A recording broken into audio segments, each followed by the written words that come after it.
श्री घनश्याम तिवारी। माननीय तिवारी जी, जी यो 15 मिनट्स। साहब एक 21 तो करो। ये तो अपनी हो पार्टी आखिर को आप। कहिए। माननीय सभापति महोदय, मैं प्रारंभ करूं उसके पहले ये करना चाहूँगा कि मेरे सामने एक समस्या आ गई। जैसे उन्होंने गांव की दो कहावतें बताई थी। हमारे यहाँ पे गांव में कहावत है कि बिना पढ़ा हुआ यजमान पढ़ा बराबर और पढ़ा हुआ यजमान खुदा बराबर। One second. घनश्याम तिवारी जी सही बात नहीं बता रहे हैं। वो रणदीप सिंह सुरजेवाला और मेरा ख्याल रख रहे हैं। कहावत है, अनपढ़ जाट पढ़े बराबर और पढ़ा लिखा जाट खुदा बराबर। ये बात कई सैकड़ों सालों पहले की है तिवारी जी। हालात बदल गए हैं। ये लागू हो रही है।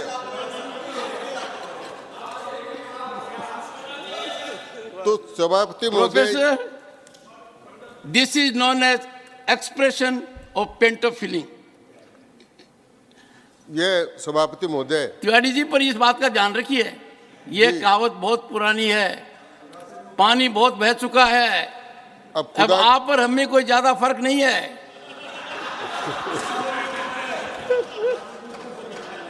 सभापति महोदय, मैं जब माननीय सुरजेवाला जी बोल रहे थे और उनके मुंह से लोकतंत्र की और चुनाव आयुक्त की नियुक्ति की बात सुन रहा था तो मुझे बड़ा रस आ रहा था, क्योंकि मुझे अच्छी तरह ध्यान है कि एक बार नवीन चावला जो श्रीमती इंदिरा गांधी जी के सेक्रेटरी थे उनको ही चुनाव आयुक्त बना दिया था और वो आज ये कह रहे हैं कि सरकार नियुक्त करने जा रही है।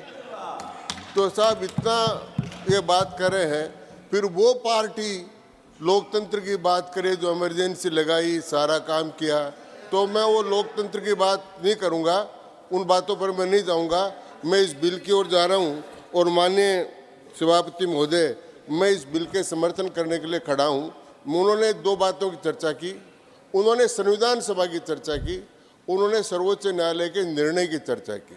पहले तो मैं संविधान सभा के बारे में बताना चाहूँगा कि संविधान सभा ने ईसीआई की नियुक्ति व्यवस्था को संसद के विवेक पर छोड़ने पर सहमत हो गए। उन्होंने कहा था कि ये चुनाव का सारा सिस्टम वो कार्यपालिका के हाथ में तो नहीं होना चाहिए, लेकिन संसद इसके लिए कानून बनाए और ये संसद के विवेक पर है। इसलिए मैं आपकी उस बात की तायद करता हूं और आपको धन्यवाद देना चाहता हूं। आपने जो कहा कि संसद ही सर्वोपरि है, न तो कोई न्यायालय न कोई और, इसलिए सर्वोपरि संसद के रूप में ये कानून लेकर हमारे अर्जुन राम जी मेघवाल लेकर आए।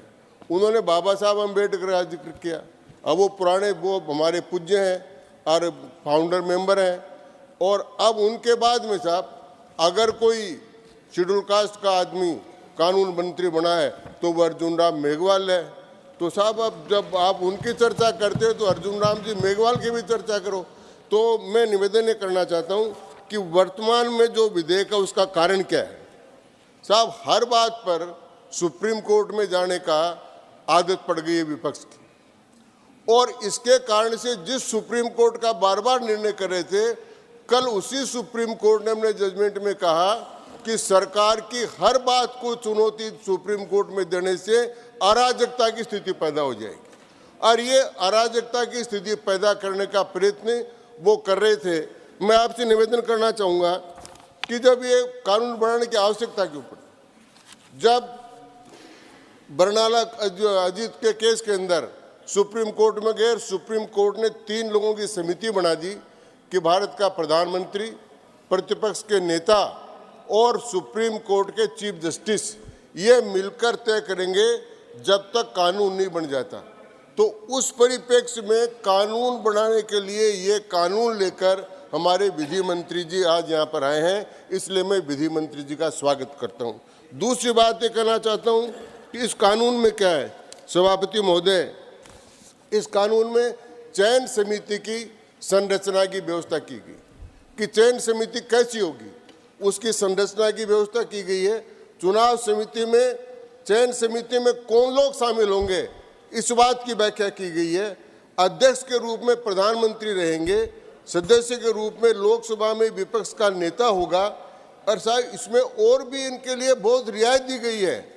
आगे चलकर इसमें कहा गया है कि विपक्ष के नेता, जितनी विपक्ष का मान्यता प्राप्त दल नेता नहीं हो संख्या, तो उससे भी कम संख्या हो और सबसे बड़ी पार्टी का नेता हो, उसको भी उसमें शामिल कर लिया जाएगा। इतना कंसेशन दे दिया क्योंकि हमें पता है कि परमानेंट रूप से वो कभी भी इस बात पर नहीं आएंगे कि उनको मान्यता प्राप्त विपक्ष की भूमिका रहे। इसलिए सरकार ने सारी देयता से ये प्रावधान कर दिया कि वो संख्या न भी हो तो भी इनका प्रतिनिधि चयन में रहेगा और प्रधानमंत्री द्वारा सदस्य के रूप में नामित एक कैबिनेट मंत्री उसमें शामिल हो।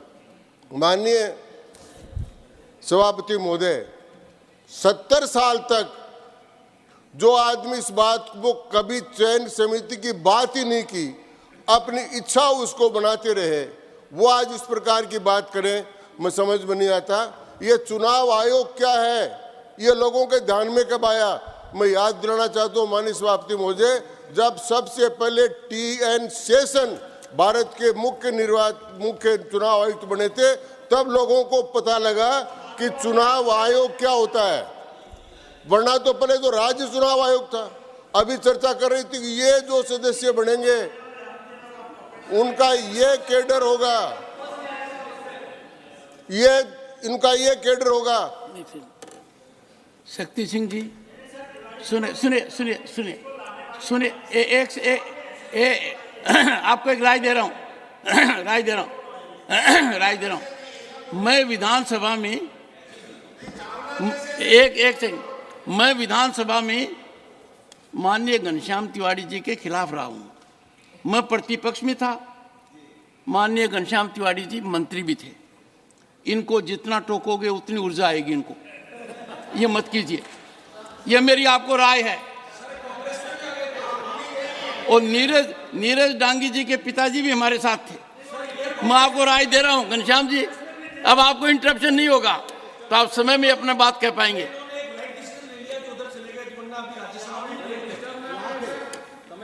डांगी साहब तो मेरे पड़ोस में रहते हैं साहब, जयपुर में मेरे पड़ोस में ही रहते हैं डांगी साहब। और मैं निवेदन ये कर रहा था कि ये चर्चा कर रहे थे कि ये जो जिन लोगों का कैडर बनाया है, जो चुनाव आयुक्त बनेंगे या मुख्य चुनाव आयुक्त बनेंगे, इनमें से कभी कोई पंचायत का चुनाव लड़ा हुआ आदमी नहीं होगा। ये माननीय सुरजेवाला ने कहा। माननीय सुरजेवाला जी, जिला निर्वाचन अधिकारी डिस्ट्रिक्ट कलेक्टर होता है, मजिस्ट्रेट होता है, वो कब चुनाव लड़ा हुआ होता है? विधानसभा का चुनाव का अधिकारी SDM होता है, वो चुनाव कब लड़ा हुआ होता है? एक भी आदमी चुनाव लड़ा हुआ नहीं होता, और चुनाव लड़े हुए आदमी को बनाते तो फिर चुनाव आयोग ही नहीं होता। इसलिए सबसे बढ़िया व्यवस्था ये की गई है। आज ये बात आप जब करते हैं उस समय कुछ बात करनी चाहिए थी, वो तो नहीं की। मुख्य बात जो आपको करनी थी वो करनी थी कि भारतीय लोकतंत्र में और इसमें समस्या क्या है। इस समय जो सबसे बड़ी समस्या है वो है प्रजातांत्रिक पारिवारिक सामंतवाद। गोस्वामी समिति की सिफारिश करी, उसकी बात करी, उस पर बोल रहे थे, लेकिन सबसे बड़ी समस्या आज भारतीय लोकतंत्र के सामने है पारिवारिक प्रजातांत्रिक सामंतवाद। और वो जो कह रहे थे कि ये ईडी का नाम नहीं लेते, इंडिया जो बोल रहे थे, ये इंडिया इसके खिलाफ खड़ा होगा। ये इंडिया पारिवारिक प्रजातांत्रिक सामंतशाही प्रवृत्तियों का प्रतिनिधित्व करता है। एक भी मैं आज बताना चाहता हूं, यहां पर 7 लोग एक परिवार के मेंबर और मंत्री हैं। वो है प्रजातंत्र लोकतंत्र के लिए खतरा। उस लोकतंत्र की बात नहीं करते।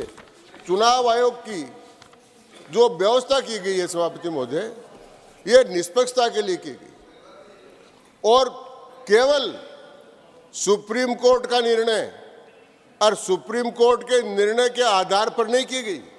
सुप्रीम कोर्ट का निर्णय डायरेक्शन है, लेकिन एक व्यवस्था करनी थी कि 1991 के कानून में इस प्रकार की कोई व्यवस्था नहीं थी। 324 के अंतर्गत और 191 कानून की व्यवस्था के नहीं होने के कारण से ये एक व्यवस्था की गई।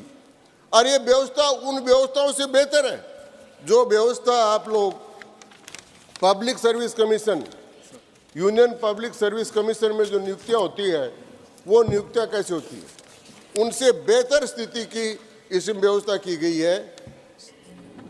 अनुसूचित जाति आयोग, उससे बेहतर समिति की व्यवस्था की गई है। राष्ट्रीय पिछड़ा वर्ग आयोग, उससे बढ़िया व्यवस्था की गई है। राष्ट्रीय अनुसूचित जनजाति आयोग, उससे बढ़िया व्यवस्था की गई है।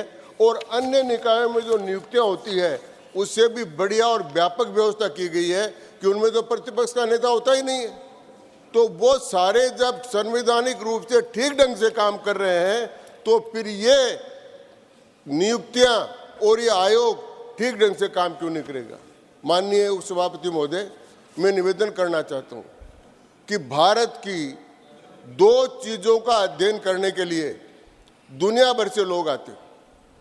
पहला है भारत का चुनाव। भारत के जैसा चुनाव विश्व के किसी देश में नहीं है, विश्व के किसी देश में नहीं है।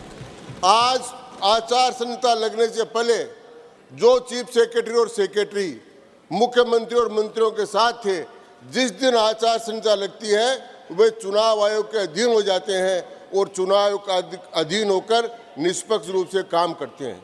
उसी हम का भी चुनाव करते हैं, हमको शपथ भी दिलाते हैं। माननीय तिवारी जी प्लीज इधर बोलो। मैं आपसे ही कर रहा हूँ साहब। जी जी, आपस में बात ना करें। आपस में नहीं करे साहब जी। तो मैं ये बात कर रहा था। दूसरी बात कर रहा था कि जब मैंने कहा था कि TN शेषन साहब से आने से पहले मैं भुक्तभोगी हूँ सर।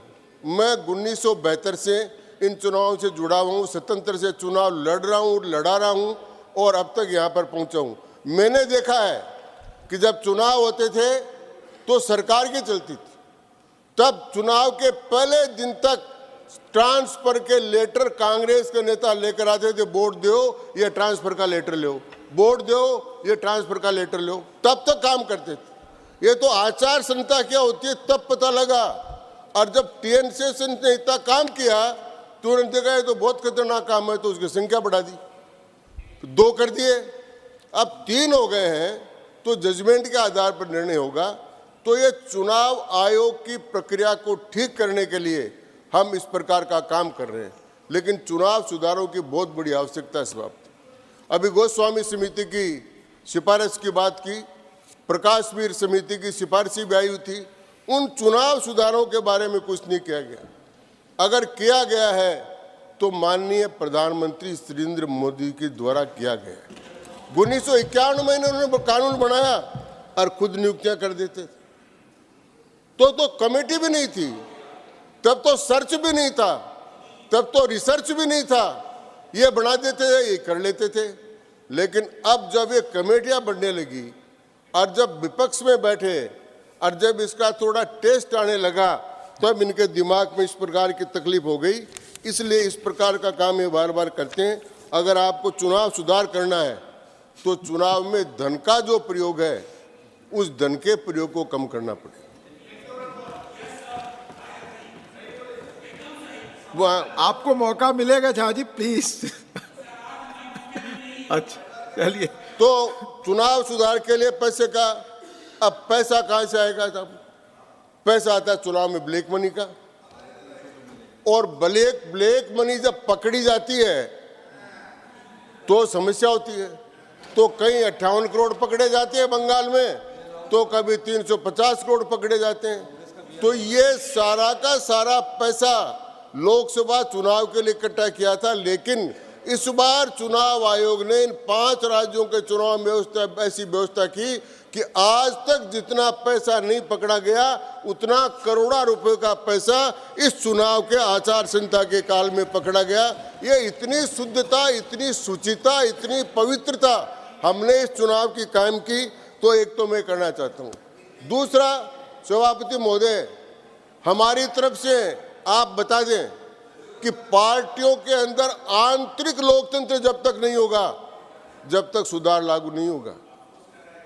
हमारे यहाँ तो आंतरिक लोकतंत्र है, अटल जी से लेकर, आडवाणी जी से लेकर, मुरली मनोहर से लेकर, वेंकैया जी से लेकर, अमित शाह जी से लेकर, हिंदुस्तान के सारे प्रांतों से लोग आए प्लीज आप बैठ जाएं प्लीज। हाँ आप बोले। और राजनाथ सिंह जी से लेकर सारे प्रांतों के लोग आए और एक सामान्य कार्यकर्ता भारतीय जनता पार्टी के अध्यक्ष पद तक पहुंच गया। लेकिन उधर जो पारिवारिक प्रजातांत्रिक सामंतवादी पार्टियां हैं, उनकी क्या हालत है साहब? कोई बन भी जाए तो चलता उनके कहने से है। तो मैं समझता हूं कि जब तक ये टिकट वितरण की व्यवस्था परिवारवादी को के हाथ में रहेगी, तब तक ये व्यवस्था ठीक नहीं हो सकती। इसलिए चुनाव की व्यवस्था को और ठीक करने के लिए पार्टियों के आंतरिक लोकतंत्र को, मंत्री महोदय, पार्टियों के आंतरिक लोकतंत्र को सुधारने की बात भी होनी चाहिए। मैं माननीय सभापति महोदय के इस मत से पूर्ण सहमत हूं कि कानून बनाने का अधिकार पूर्णतः संसद का है। सुप्रीम कोर्ट कोई कानून बनाने का आदेश नहीं दे सकती, वो निर्देश कर सकती है, और जो सुप्रीम कोर्ट ने लिखा है वो ही कानून में आए ये जरूरी नहीं है। कानून को हम लोकतंत्र की भावनाओं के अनुसार और जनोपयोगी बनाने का काम इस संसद को करना है, और वो काम हम कर रहे हैं। इसलिए सभापति महोदय, मैं आपसे एक निवेदन करना चाहता हूं कि इस कानून में 4 बातें प्रमुख रूप से हैं। पहला, आप प्रक्रिया पार्टी ने जो समय दिया था वो खत्म हो चुका है। आप बोले अपनी पार्टी का समय लेंगे। नहीं, मैं समाप्ति कर रहा हूं माननीय सभापति महोदय। तो मैं तो इतना ही निवेदन कर रहा हूं कि वो दल जिन्होंने लोकतंत्र का गला घोटा, वो दल जिन्होंने आपातकाल लगाया, जिन्होंने अपने सचिव को मुख्य चुनाव आयुक्त बनाया, उनके मुंह से ये सारी बातें शोभा नहीं देती। भारतीय जनता पार्टी आंतरिक लोकतंत्र की पार्टी है और देश के लोकतंत्र को भी पवित्र रखने के लिए यह विधेयक लेकर आई है। इसलिए मैं इस विधेयक का पूरा समर्थन करता हूं। धन्यवाद। धन्यवाद माननीय श्री घनश्याम तिवारी जी। नाउ ऑनरेबल श्री जवाहर सरकार जी 18 मिनट्स।